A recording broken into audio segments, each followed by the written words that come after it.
दोस्तों, आज की हॉरर स्टोरी सुनाने से पहले मैं आपको एक इंटरेस्टिंग सा स्टैट बताना चाहता हूँ। हमारी कहानियां देखने वाले 80% लोग ऐसे हैं जो हमारी वीडियोस एंजॉय तो करते हैं, लेकिन उन्होंने हमारा चैनल अभी तक सब्सक्राइब नहीं किया है। अगर आप उन 80% लोगों में से हैं तो बस आपको एक छोटा सा काम करना है। इस वीडियो के नीचे आपको एक सब्सक्राइब बटन दिख रहा होगा, बस उस सब्सक्राइब बटन को दबाना है। बस इतना सा काम करना है आपको, और लगे हाथों बेल आइकन भी प्रेस कर देना ताकि हमारी लेटेस्ट वीडियो आते ही आपको सबसे पहले पता चले।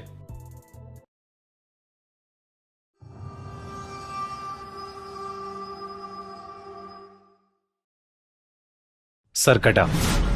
आपने सरकटा के बारे में कई कहानियां सुनी होंगी, मूवीज और टीवीज में देखा होगा, लेकिन इस वीडियो में हम आपके लिए बंगाल में घटी सरकटे की एक सच्ची कहानी लेकर आए हैं। दिवाकर बचपन से ही लखनऊ में पला बड़ा था और वो कई सालों बाद वापस अपने गांव जा रहा था, जो कि वेस्ट बंगाल और बांग्लादेश बॉर्डर के एक छोटे से कोने पर था। इससे पहले वो अपने गांव सिर्फ बचपन में गया था, लेकिन अपने पेरेंट्स के मरने के बाद अब उसके परिवार में सिर्फ उसकी नानी थी, जिन्हें वो अपने साथ लखनऊ ले जाने के लिए गांव आया था। वो गांव के पास पहुंच तो गया, लेकिन वहां की मेन सड़क बारिश की वजह से खराब हो गई थी। उसने देखा तो पास में ही एक साइन बोर्ड था, जो कि जंगल के रास्ते से उसके गांव की तरफ इशारा कर रहा था। दिवाकर ने वो रास्ता तो ले लिया, लेकिन उसे नहीं पता था कि वो रास्ता लेना उसकी जिंदगी की सबसे बड़ी गलती बनने वाला है। शाम ढल रही थी और जंगल का वो रास्ता एकदम सुनसान था। पूरे रास्ते में बस उसके अलावा और कोई नहीं था। कुछ दूर जाते ही दिवाकर को अजीब सा भारीपन लगने लगा और उसे ऐसा महसूस हुआ कि कोई 10 फीट का आदमी एक झाड़ी के पीछे खड़ा उसकी तरफ देख रहा है। दिवाकर को लगा कि झाड़ियों में कोई जानवर होगा, तो वो थोड़ा तेजी से चलने लगा और तभी उसके पैरों के नीचे कुछ आया, जिससे वो लड़खड़ा कर नीचे गिर गया। जैसे ही उसने पलट कर देखा तो उसके रोंगटे खड़े हो गए। वो जिस चीज से लड़खड़ाया था वो चीज कुछ और नहीं बल्कि किसी इंसान का कटा हुआ सड़ा हुआ एक सर था। ये देखते ही दिवाकर वहां जोर से भागा और जैसे तैसे करके उस एरिया से निकलकर अपने घर पहुंच गया। उसकी नानी उसे देखकर बहुत खुश थी और साथ ही हैरान भी। खुश क्योंकि उन्होंने दिवाकर को कई सालों बाद देखा था, और हैरान क्योंकि उसके पूरे कपड़े कीचड़ में सने हुए थे। उसने अपनी नानी को बताया कि वो जंगल वाले रास्ते से आया और उसे वहां एक कटा हुआ सर दिखा। ये सुनते ही उसकी नानी का चेहरा एकदम सफेद पड़ गया। उन्होंने बताया कि वो जंगल का रास्ता गांव में कई सालों से सुनसान है, क्योंकि वहां स्कोंदो काटा यानी सरकटा रहता है। कहते हैं कि उनके गांव में एक लंबा चौड़ा पहलवान लड़का रहता था। एक दिन उसे एक लड़की से प्यार हो गया, और जब उसने उस लड़की से अपने प्यार का इजहार किया तो उस लड़की के परिवार वालों ने उसको बहुत मारा और उसकी बहुत बेइज्जती की। उस दिन के बाद से वो लड़का एकदम पागल हो गया और उसने अपने पागलपन में एक रात उस लड़की को जान से मार डाला। उस लड़की के परिवार वालों ने उसे ये करते हुए देख लिया और उस लड़के को जंगल में ले जाकर उसका सर काट दिया। उन्होंने उस लड़के के सरकटे शरीर को उसी जंगल में छोड़ दिया, और कहते हैं कि तब से सरकटे की आत्मा अभी भी उस जंगल में भटकती है और वो अपने बदले की आग में जलता रहता है। कहते हैं कि अगर वो किसी को एक बार दिख जाए तो वो उसे भी मारकर सरकटा बना देता है। दिवाकर ये कहानी सुनकर चौंक गया था, लेकिन उसे इस कहानी पर विश्वास नहीं था। उसने अपनी नानी को कहा कि जो उसने जंगल में देखा वो कोई आत्मा नहीं थी, बस एक मरे हुए आदमी का सर था। उसके बाद वो नानी के साथ खाना खाकर सोने चला गया। जैसे ही आधी रात हुई, दिवाकर को सोते हुए ऐसा लगा कि जैसे कोई धीमी सी आवाज में उसे पुकार रहा है। उसने उठकर देखा तो उसके कमरे में कोई नहीं था। उसे लगा कि शायद उसकी नानी होंगी, पर जब वो उनके कमरे में गया तो वो गहरी नींद में सो रही थीं।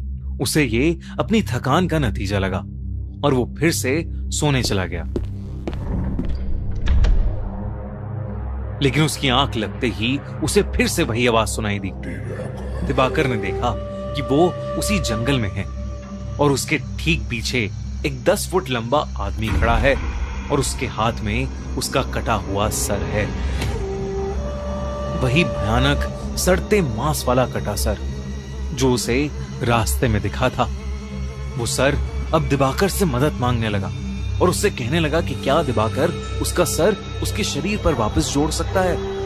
और मदद मांगते ही वो सरकटा बहुत ही भयानक तरीके से हंसने लगा और अचानक दिवाकर की नींद टूट गई। लेकिन जैसे ही दिवाकर की आंख खुली, वो कटा सर उसके ठीक सामने हवा में तैर रहा था और वो कटा सर वैसे ही भयानक तरीके से हंस रहा था। दिवाकर के होश उड़ चुके थे, लेकिन वो अपने बिस्तर से हिल ही नहीं पा रहा था। वो डर के मारे जोर से चीखा और तभी उसकी नानी उसके कमरे में आई और उन्होंने कमरे की लाइट्स ऑन कर दी। लाइट्स ऑन करते ही वो कटा सर वहां से गायब हो गया। जब नानी ने उससे पूछा कि उसे क्या हुआ है, तो दिवाकर ने अपनी नानी से कहा कि उसने बस एक बुरा सपना देखा है। उस रात दिवाकर सो नहीं पाया। उसने गांव वालों से उस सरकटे के बारे में कई किस्से सुने, जिसमें से एक किस्सा ये भी था कि वो सरकटा लोगों से अपने सर को जोड़ने के लिए मदद मांगता है और अगर किसी ने उसका सर जोड़ दिया तो वो पूरे गांव का विनाश कर देगा और जो लोग उसका सर जोड़ नहीं पाते वो उन्हें मारकर अपने जैसा सरकटा बना देता है। उस रात जब दिवाकर अपने कमरे में सोने के लिए गया तो उसने देखा कि खिड़की के बाहर एक अजीब सा लंबा सा आदमी शॉल ओढ़े खड़ा है। वो देखते ही दिवाकर घबरा उठा। अचानक से उसका दम घुटने लगा। उसने देखा कि उस सरकटे का सर उसके ठीक पीछे है और वो अपने बालों से उसका गला दबा रहा है। इससे पहले कि वो कुछ कर पाता, उसे कमरे में एक तेज हवा का झोंका महसूस हुआ और वो एकदम से बेहोश हो गया। कुछ देर बाद जब दिवाकर की आंख खुली तो उसकी नानी उसके सामने थी। दिवाकर अपनी नानी को देखकर रोने लगा और उसने अपनी नानी को सरकटे के बारे में सब कुछ बताया। उसकी नानी बेहद घबरा उठी। दोनों ने डिसाइड किया कि वो सुबह होते ही उस गांव को छोड़ देंगे। उसकी नानी दिवाकर के कमरे में उसके साथ ही लेट गई। लेकिन कुछ ही पलों में जब नानी की आंख खुली तो दिवाकर बेड पर नहीं था। उन्होंने पूरे घर में उसकी तलाश की, लेकिन वो कहीं नहीं मिला। दिवाकर की नानी बहुत ज्यादा घबरा गई क्योंकि उन्हें डर लगने लगा था कि कहीं वो सरकटा उसे ले तो नहीं गया। उन्होंने गांव वालों से मदद मांगी और वो सब उसे ढूंढने में लग गए। जैसे ही वो जंगल में पहुंचे, उन्हें किसी के जोर से गुर्राने की आवाज आई। तब उन्होंने देखा कि दिवाकर एक बड़ी सी तलवार लेकर खड़ा है। दिवाकर की आंखें सफेद हो चुकी हैं और वो गुस्से से गुर्रा रहा है, जैसे वो बिल्कुल पागल हो गया। दिवाकर की नानी ने उसे आवाज लगाई, लेकिन नानी की आवाज लगाते ही दिवाकर ने एकदम से अपनी तलवार से सबके सामने अपना सर काट लिया। ये देखते ही सब गांव वाले वहां से भाग गए और उसकी नानी वहीं जमीन पर गिरकर रोने लगी। सालों बाद किसी ने सरकटे के हाथों एक मौत देखी थी और इसीलिए उस घटना के बाद सभी लोगों ने उस गांव को हमेशा हमेशा के लिए छोड़ दिया। कहते हैं कि बंगाल में उन जंगलों में अब एक नहीं बल्कि कई सरकटे भटकते हैं, जिन्हें स्कोंदा कोटा या कोंदा कोटा भी बोला जाता है। दोस्तों, हमारे पॉडकास्ट के नए एपिसोड में आए हैं फिंग, इंडिया के नंबर 1 कॉन्स्पिरेसी थ्योरिस्ट, जिन्होंने हमें dark web, illuminati, secret societies और एलियन से जुड़ी बहुत ही फ्रीकी कॉन्स्पिरेसीज के बारे में बताया है और साथ ही शेयर किए हैं अपने साथ घटे हॉरर एक्सपीरियंसेस।